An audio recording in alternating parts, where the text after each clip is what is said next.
5 steps that you need to think about at the beginning of your body transformation journey. Step 1 is, what is your why? One of the big reasons they always put down is for my family and for my kids. And it's always heartbreaking when I know that and then I don't see the action follow through. Ask yourself who you want to be. Look at your calendar. Those are the things you actually prioritize now. Then ask yourself, do you actually enjoy these things or not? Or does it give you energy or not?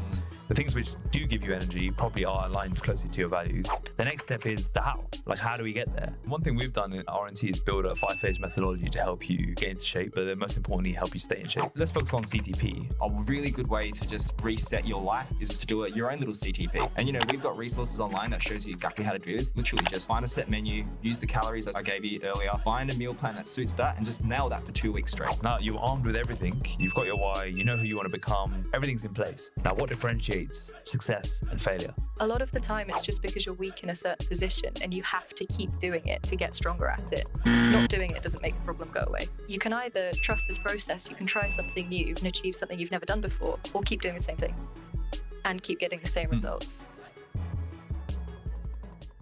Pretty much everything I've done in my life, if I look back over on the way to here, I was looking back over the last 10 years, pretty much everything I've done in my life that has felt scary has only been possible because of the confidence I've built from my first ever body transformation and then the ongoing quest to improve my physical being over the years. So things like public speaking, dating, finding the woman of my dreams, building RNT as a business, even just speaking on this podcast, the confidence to be able to do it has only come from that quest for mastery of my body. When I discovered the physical to be the vehicle for my life, I always think of it as finding my calling at a young age, very luckily, to be able to do all the things ever since. And I think that's why we're so passionate about doing what we're doing here and the mission that we're on to help other people unlock that for themselves. Because I think the personal and professional growth you get from doing this is unparalleled with anything else you do in life. So knowing that health is the cornerstone of your success or personal success, let's dive into the 5 steps that you need to think about at the beginning of your body transformation journey. And I think it comes back to understanding why you're even doing this. Step 1 is, what is your why? So welcoming Coach Shona on her debut of RNT Fitness Radio today. I'm also joined by Ivan. And let's start off with, Shona, talk about your why. What is your why for your ongoing quest for mastery of your physical? I think I've given a slightly different answer every time I'm asked this question. And I think part of it is evolving your why as you go along. But fundamentally, for me, it's about being consistent and reliable for my family. And I think you are what you do most of the time. So if I want that stack of undeniable proof that I am consistent and reliable, that for me extends to my health and fitness as well. Because, well, for 2 reasons. Partly because I want to be able to prove that I am who I say I am, but partly as well, I can't take care of my family members if I can't take care of myself. Wow. And has it always been that, or has it evolved? Because you said you've had multiple variations of your why. What was it when you first started? I think that's always been part of it, but I didn't really know how to take care of myself first. So for me to begin with, it was about looking a certain way, and then it was about feeling a certain way. And then it was realizing that looking and feeling a certain way was much more helpful to other aspects of my life. Why was from a young age did you want to have this need to look after your family and use the physical to do that? Without going into too much detail, we've had a lot of hardship in our family, and through nobody's fault in particular, the responsibility's sort of fallen on me to break that cycle. So there's been quite a lot of pressure from a young age to be different, like to prove that I wouldn't fall into the same mistakes. And so I had to embark on this journey of figuring out how to take care of myself first and foremost. And I've been able to use that to help my family since then. And how does it help your family being in shape? Because I think that's something a lot of people listening probably have some element of their why linked into their family or to their loved ones close by. For sure. I mean, for me, a big part of it is knowing that they never have to worry about me because they've got enough going on. And not only now am I more consistent and reliable in being able to offer them the support that they need, but I'm not adding to their stresses, because previously that's been the case where my health has not been in a good way. Like I mentioned, when I started out, I didn't know what I was doing. And my health has not been in a good position in the past. And that caused them an immense amount of strain. And knowing now that that never has to be a problem for them again takes off so much pressure for them. Yeah, that's big. That's big. We know a lot of our listeners and members have families, either whether it's kids, and one of the big reasons they always put down is for my family and for my kids. And it's always heartbreaking when I know that and then I don't see the action follow through. How have you managed to bridge that gap between action and, you know, the idea of it? Because it is a nice, warm idea to say, I'm doing this for my kids, I'm doing this for my family, but it fizzles out quite quickly sometimes.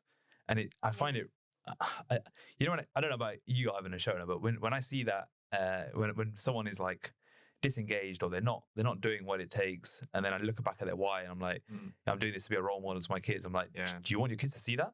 It's hard because to do that, you have to confront in yourself the behaviors that are particularly unhealthy. And that's really hard to do. That first hurdle to get over is really difficult. I think something that really helped me is knowing that the initial discomfort I would experience in confronting those habits or those behaviors was going to be so much easier to manage than long-term problems. So I could either deal with it now and never have to deal with it again, or I would have to deal with it for the rest of my life. I was walking with Sia the other day and I thought to myself, you know, would I want her to see me ever binging on food or drunk on alcohol or high off drugs? And I was like, I couldn't imagine anything worse than your own kids seeing that. And so when I see people say, I want to be a role model for my kids, or I want to be there for my family, I think it's just almost asking that same question, isn't it? And it links almost to the identity of who you want to become, which is step 2 of the transformation. So you know your why, you know your deep why. Also important to differentiate between a superficial why and a deep why and the real reason you're doing this.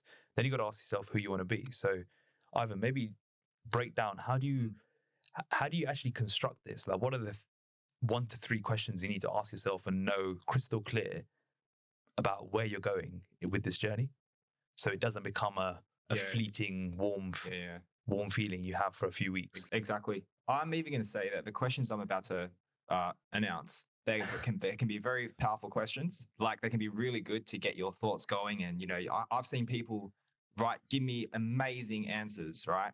But as always, all these questions need to be backed up with what? Action. Actually doing something, right?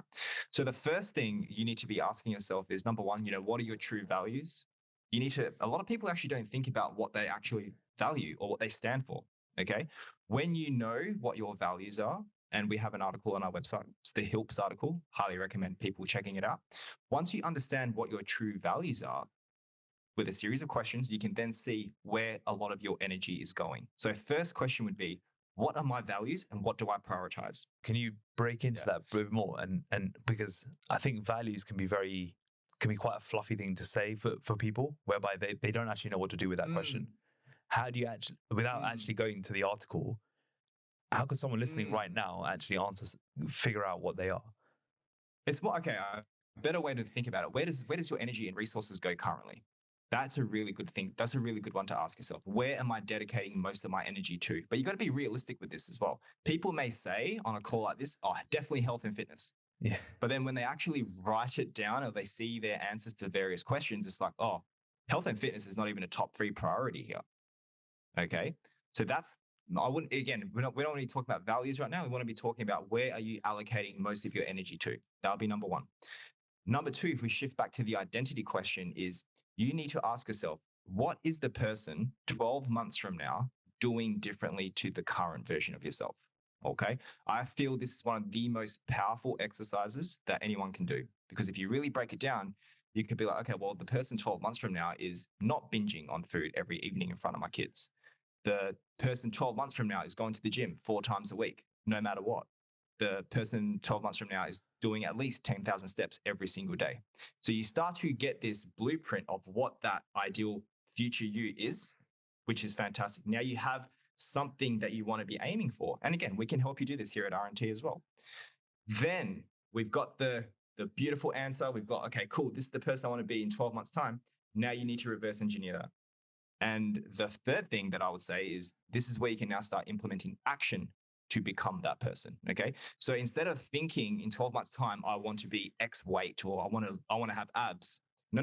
Do not focus on the outcome. You must focus on the process. What are the processes that person is doing? because those are the things that are within your control. And then you can start to get a much clearer blueprint on what it takes to then become that person. And then you can consistently take steps day in, day out, week in, week out, month in, month out to eventually get there. And then once you get there, you do it for the next 12 months. Shona, what is it 12 months from now Shona doing differently to the one sitting with us today? Oh, good question.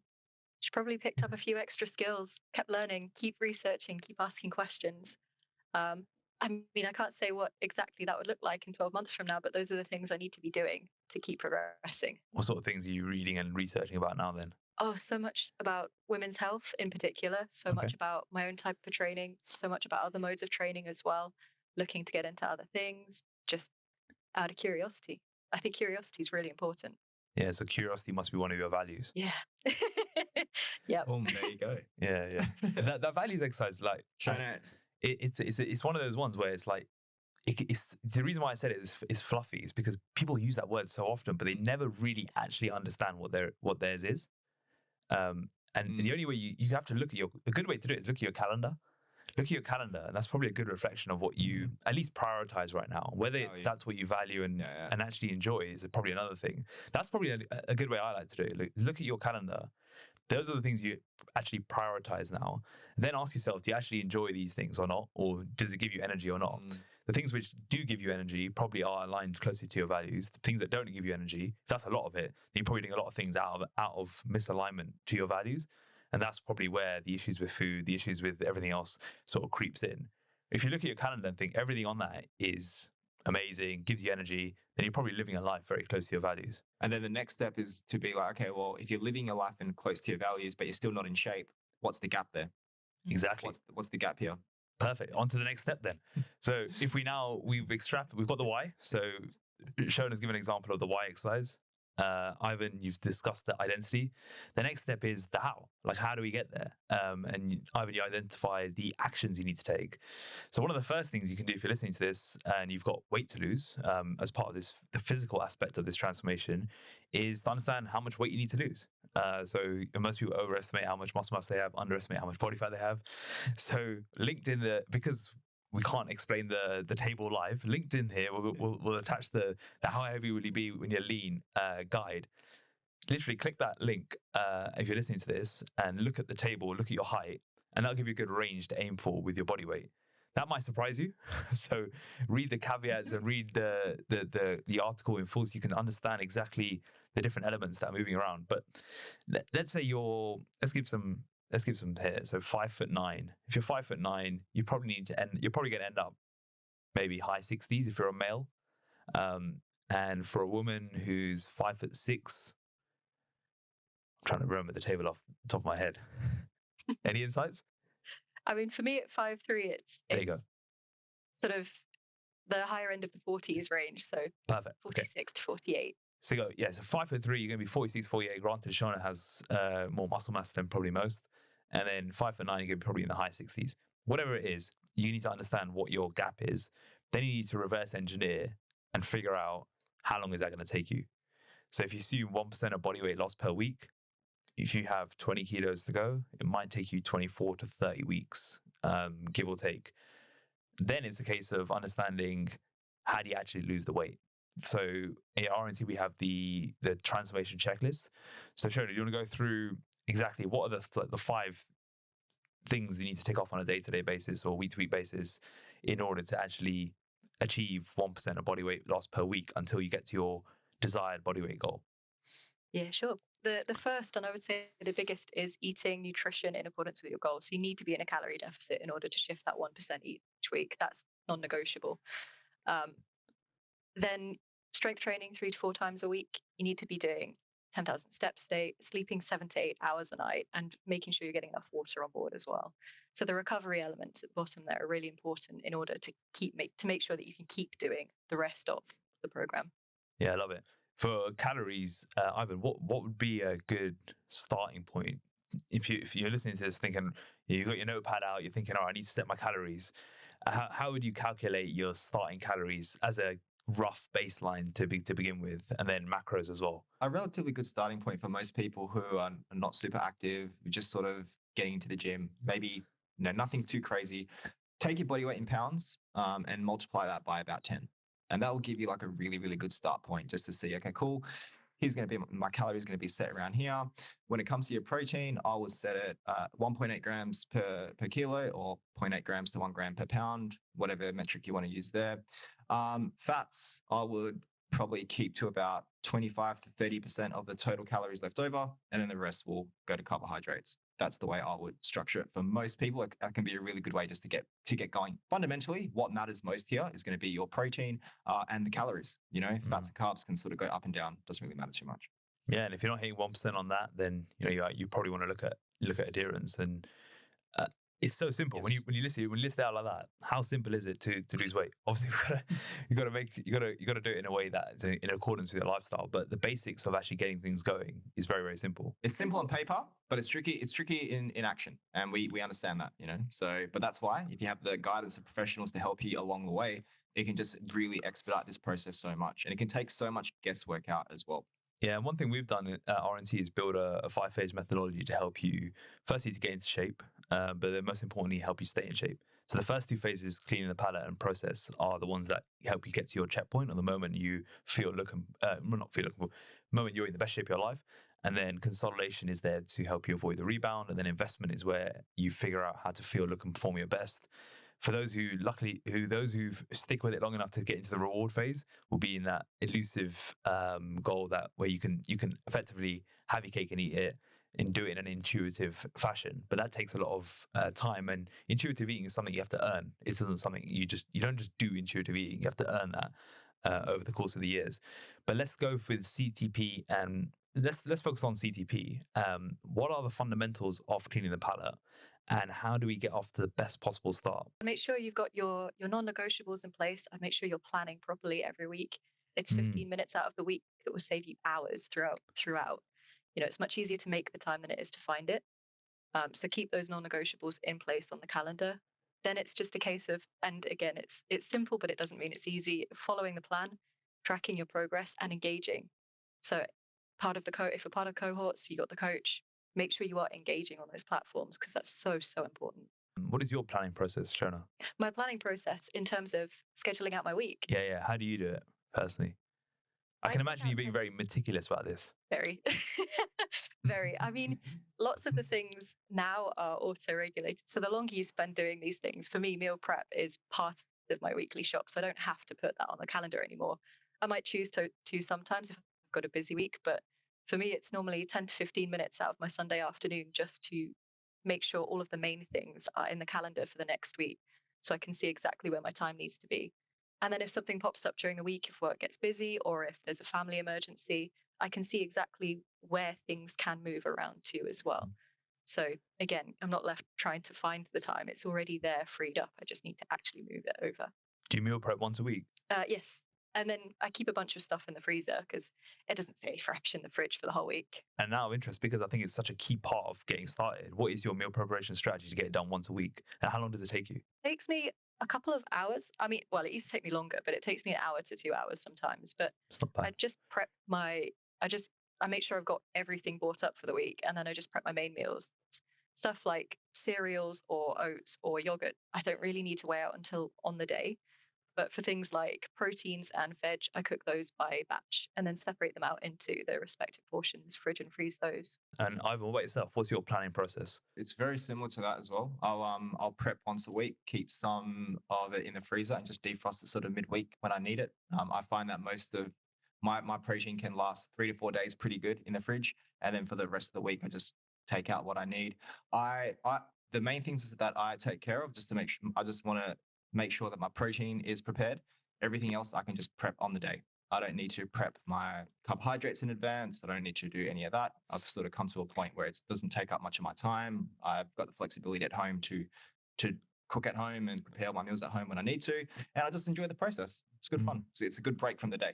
Are you like me where you eat pretty much similar foods each day? No. I think everyone eventually comes to this point. They start off wanting more variety and, wanting to change up their menu every single day. But then they find their handful of meals that they really enjoy and they just stick to that. So yeah, I'm in the same boat. And I believe Shona is too. Oh, yes. Yeah, I think it's like, when you start a diet, the two things we always get is I'm too full, mainly because you've gone from eating processed foods to high volume nutrient dense foods. And the second thing is I need more variety. But then a few weeks later, it's always, now I get it. Because when you have that set meal plan at the beginning, there's one big thing in your life you don't need to think about anymore. You've probably spent so much time thinking about what you're going to eat. And the reality is also, before you started something like a transformation, you're probably eating similar foods anyway. You're just eating similar foods that weren't really suiting your goals 80% of the time. Yeah. So when you follow a set meal plan, you're not thinking about food. You've suddenly got more headspace, and it's easier to just get going and build that early momentum. And I think that's really underrated part of eating the same thing, is that it's easy to do, easy to follow, easy to prep, less decisions, and you can just execute and build that habit. Then once you've got a bit of momentum, you can start playing around, adding more variety, and doing what Ivan said, where you're figuring out those key meals that will work for you.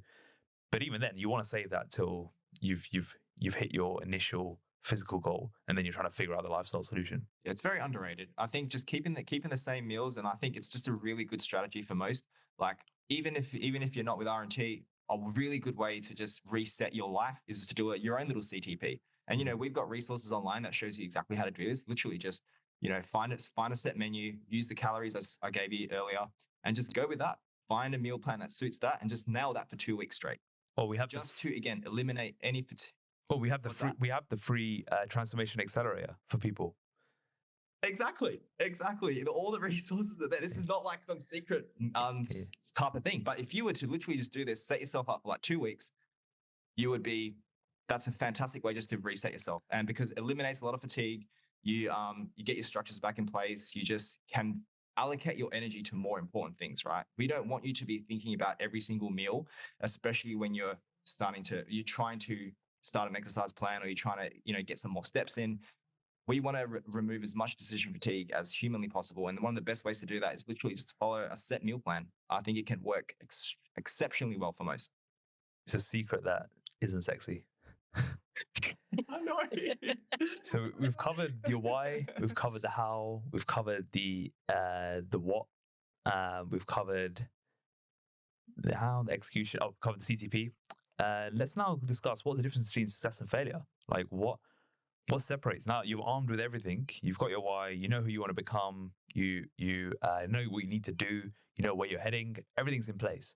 Now, what differentiates success and failure on this journey? Running away versus leaning in when things get hard, because they will get hard. This is a big lifestyle change, and there will be other things going on in your life. And it's really difficult to acknowledge when things go wrong. Like, it's not a comfortable feeling. The temptation is to just push it to one side, just to ignore it. It's not a problem anymore. But the way I like to look at it is, imagine you've planned a holiday to a dream destination. You've been wanting to go to this place your entire life.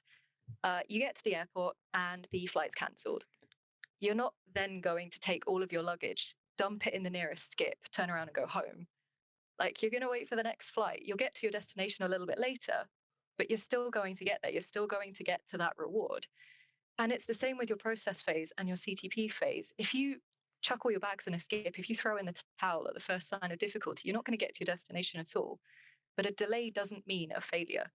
It means you just need some extra help with restructuring. Like, again, you would go and look for the next available flight. You would go and speak to a member of staff. That is where I think it's so important and so valuable to have a coach. Reach out to them, let them know that you're struggling, and get a plan of action in place. It might set you back a week or two, but it's not a lifetime. I love the analogy there. I love that. It doesn't set you back. It doesn't have to set you back. You can literally keep moving forward. Yeah. You get injured or something happens. Take the next flight. Just because you get injured doesn't mean you cannot. Just take the next flight. Yeah, exactly. Yeah, but again, like a big one is, I'm injured. I can't train. I can't do anything. I may as well. Don't worry about it. So, no. Just because you injured your pinky toe doesn't mean that you cannot still train your upper body and you can't train your legs in some other way. So regardless of if you're hurt, regardless of something's happening around you, we can always help you find a way to keep moving forward, because what you need to realize is that what's going to happen in life anyway is that life is always going to throw you curveballs. Always. There's always going to be something that pops up. There's always going to be an excuse or a reason to not do your best with nutrition. There's always going to be a reason to skip the workout. You need to learn how to manage all these stresses while continuing to move forward. You don't just push pause, okay? Part of this whole process is learning how to navigate that. Because if you can navigate through those sort of situations, you're going to be unstoppable for the rest of your life, okay? So you don't do it when it's only easy. You do it when things get hard. That's when you double down even more. And I still personally do this. You know, if I know I've got like a few busy weeks coming up, I'm not pulling back on my training. I'm not pulling back on anything. I'm maintaining that because I know that is what's going to give me the edge to overcome the higher stress load that's coming my way. You know, you don't pull back. You, as Shona said, you don't run away. You lean in because that's how you grow and that's how you develop. The things that make you feel good the rest of the time. So when you're in a flow with your routine and everything's going well and you're ticking all the boxes, they're going to be the same things that help you lower your stress and make you feel good when life feels like it's spiraling. The things that are within your control and the things that make you feel good. And on injuries as well, I think a lot of the time people are put off when certain movements hurt or ache. A lot of the time it's just because you're weak in a certain position and you have to keep doing it to get stronger at it. Not doing it doesn't make the problem go away. Shona, what's the biggest mistake people make in their first month of a transformation? Oh, that's a good question. I would say action versus hoping. So a lot of people will hope for things to change or try to find the time. Those are things I hear a lot. And I think those are massive mistakes. You need to be a lot more proactive than that. Rather than hoping, you have to take action. You have to plan for things. It is a good question because I was going to say it's the running away thing when things get hard. Like that's definitely the biggest one. Just because I think it's a very natural response to want to do that, which is why I think it's very common. I think not preparing yourself prior to the program commencing, not taking the time to listen and view the resources that we send you prior to your transformation. So you know exactly what is coming and you know exactly, okay, cool, this is what I need to do. How am I going to structure my week, as Shona was saying, and how am I going to make this all fit versus, oh, I can't do any of this. In my opinion, if people could be a bit more proactive on that front, I think it could save them so much time when they start.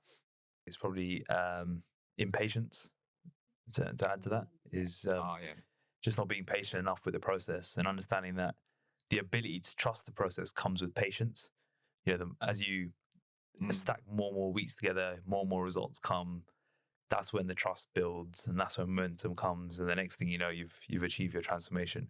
But that does take time. And I think the more you can prepare yourself, like was just mentioned, the better that, the quicker that process is accelerated because you know what's coming and you know that you're not going to lose, you're not going to get to your dream flight. You're not going to teleport to your dream destination. You still got to go on the flight itself. Yeah. And it might be a trip to Sydney and back, and you've only just done 2 weeks. Yeah. But on that as well, I think a really good thing just for people to think about is it has taken you years and decades to get to your current physique. Okay. So to expect to completely transform in 3 weeks, like it's not going to happen. You know, you're looking at 6, 9, 12 months and beyond. And that's only to lose the physical weight. And, you know, we always talk about this, that even after you've lost the physical weight, it still takes years after that to lose all the mental and emotional baggage you've been carrying for that long as well. So it is a long-term thing. And I think it's about getting comfortable with that and knowing, okay, this is going to take 6, 9, 12 months, whatever. But in relation to how long it's taken you to get there, it's actually a pretty small time frame, right? Relatively. 12 months of going hard now, you can literally have the rest of your life to live in a fantastic way. So that's another good way to look at it too. Sure. And something I think that helps with being prepared to change and trusting the process is to look at it different ways. You can either trust this process, you can try something new and achieve something you've never done before, or keep doing the same thing and keep getting the same results. You have to change. If you want something different as an outcome, you might as well lean into the process and trust it. Absolutely. If you'd like a personalized, customized blueprint to take yourself on this journey, then you know where to reach us. But following on the analogy of Shona, I think we've got to use this one. If you want to book, if you want to get onto the beach in the fastest way possible, you want to book that flight, and you want to book a first-class flight with world-class service and a customized experience all along the way. Then book a call with us today. The links are all in the show notes. Yeah. I should have asked Shona to finish that one off for us.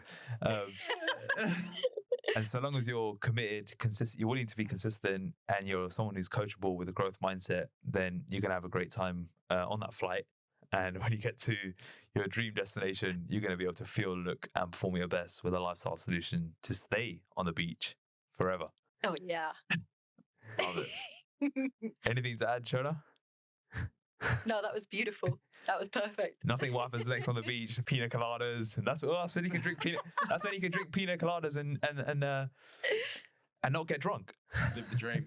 Yeah, exactly. Live the dream. As a bonus for this specific episode, if you email podcast@rntfitness.com and just put in the subject line book, we'll send you a free copy of the book, so you can get reading before your transformation journey starts. So just email podcast@rntfitness.com, put in the subject line book in capital letters.